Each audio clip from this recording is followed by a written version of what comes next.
Hi, I'm Pam, and welcome back to Art Deco Cottage Living. Spring is in full swing, although today here in northern Nevada it is a little bit overcast, but it's a really nice day, and Duke and I are out here in the yard, which just 3 years ago was a giant patch of dirt. That's all it was, but we put in a lot of work over the last few years. Duke especially.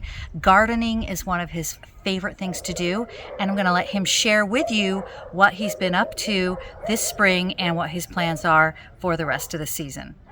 The lawn, this was just sand in front. I think the previous owner wanted to put a lawn in, so he had it fenced sectioned off with 2x4s. So I started over there with the first part by just bringing in pieces of sod piecemeal.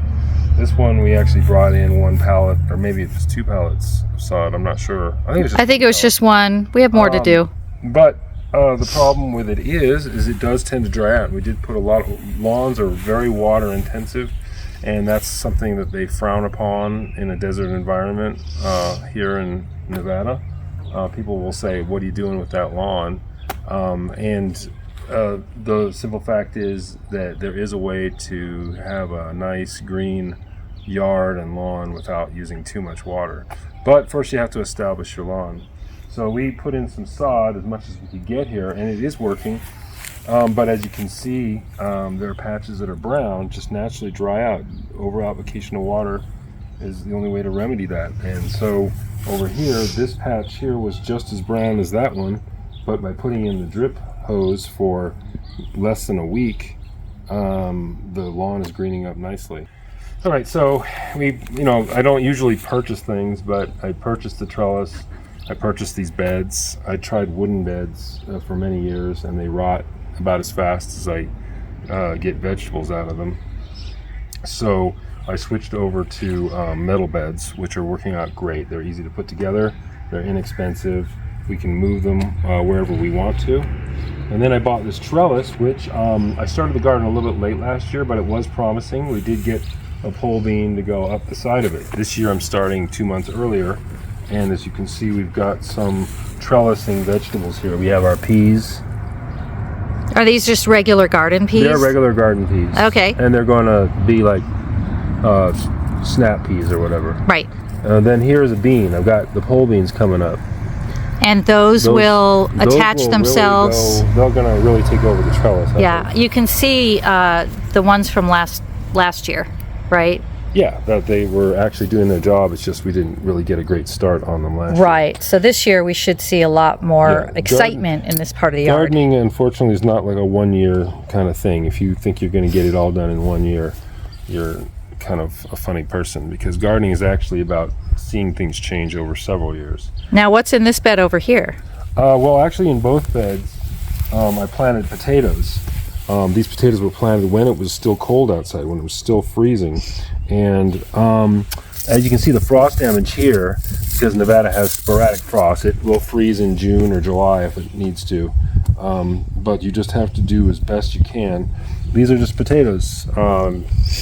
I think those are German butterballs. I'm not sure what the variety is. And do you have items that are going to be going up the trellis on this side as well? Yeah, you can see the row of peas there. Right. I've got beans coming up right here. Okay. I have to secure the trellis a little bit. It's flopping in the wind, but there's the beans, the pole beans. Those are Kentucky Wonder pole beans, and these are some like sugar snap peas. Okay. So they're varieties that have been around for quite a while.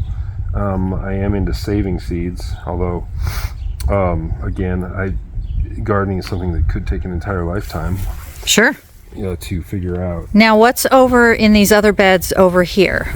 Why don't you tell us about those? So this bed here, it laid fallow the previous year. So this year I decided to put in winter wheat as a cover crop. And as you can see in this bed here, where it's half full, and this one all the way over here, if you come over here you can see.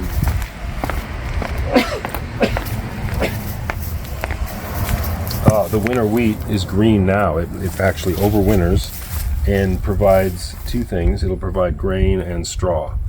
And so I think that going forward, we're going to have a winter cover crop covering almost all the beds. Unfortunately, these don't get harvested unless you like wheatgrass juice.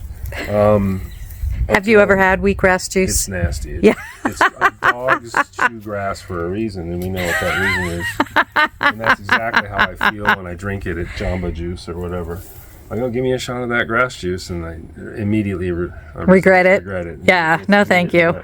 So it does. It has sugar. I do know that it's got a tradition of the Hasidic Jews brought it to Brooklyn, and they do microgreens with it, etc., etc. So, what is the point of having a winter crop like this winter wheat? What is the point? Okay, well, the point is to protect your earth, because the dirt degrades and decomposes and disappears basically on you. And if you pay top dollar for gardening products, you may as well have something protecting the ground. So it helps to save the soil that you've put a lot of time, effort, and possibly money into. Get something out of it, right? And it covers the crops. It'll keep the weeds out. Actually, this has very few weeds in it because the grass was so thickly planted that, and also because it was in the fall time when I did it, there's not a lot of things that want to grow in the fall for a reason as well. They're getting everything's slowing down and getting ready for winter. Right. So cover crops are important. Let's talk about this bed. I'm kind of excited about it because I did help with this one. Tell our viewers what we're seeing here. These kind of weedy fronds. Yes. What are those? Well, this is these are asparagus. And asparagus, and actually a lot of the vegetables you probably want to grow if you know you're going to be in a place for 10 to 20 years. If you're paying a 30-year mortgage and you don't plan on flipping the house, you probably will want to put in perennials rather than annuals. Asparagus is one of the perennials. Once established, it will come back for a lifetime. At my parents' house, I still see asparagus fronds coming up that I remember being planted when I was 8 years old. And how old are we now? Well, let's not share that with the viewers right now. Yeah, so this is dedicated specifically to asparagus. So this year I bought Mary Washington sets. You can sprout these as well, but they will take longer to establish. So we wanted to establish this bed so by next year we should actually get a few nice asparagus, and then the next year it should be harvest time. So even more. So it's something where you have to have a bit of patience because you're not going to get an immediate return on your investment of time and If you do everything else. You can see I've heavily thickly planted, maybe over planted, but in this kind of gardening system, I want to overplant so that we don't get too many weeds. What this isn't it is an asparagus. Oh, yes. Okay. What you don't understand is this is what most people eat. Yes, they eat the little shoot. The shoot as it comes up. Yep. But for most of the summer, it's getting energy by being in its leafy form. Gotcha. And these fronds are leafy, and in fact, this should grow to be 5 feet tall and just thick with these fronds. That's what the hope is, because what it's doing is it's storing the solar energy for the next season. Now, going back to the winter wheat, are you going to be harvesting this winter wheat at all this year? Yes, of course. I've done it many times now, actually. So I've ripped, actually I planted it in these beds, but we wanted to make an asparagus bed, so I tore out the winter wheat that was there. It composts. It's called a green cover crop if you decide to tear it out early.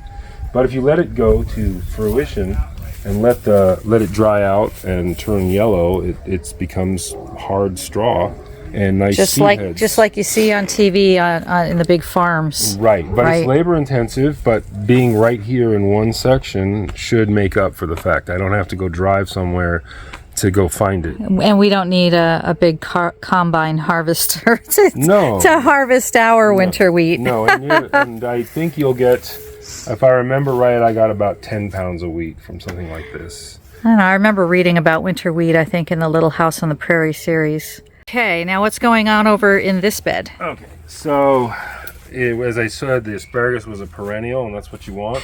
Similar thing going on here. This is the one rhubarb plant I got, which we need to find a space for it because it's going to be rhubarb for 20 years or 30 years. It's not like something, as long as you take care of it. As long as you take care of it, it will continue to produce for 20 to 30 years. Exactly. Gotcha. And this is horseradish. These both I purchased as cuttings, so they came as For little prime sticks. rib fans, That's horseradish right, plant. but we have to decide where the best place to put it is. Okay.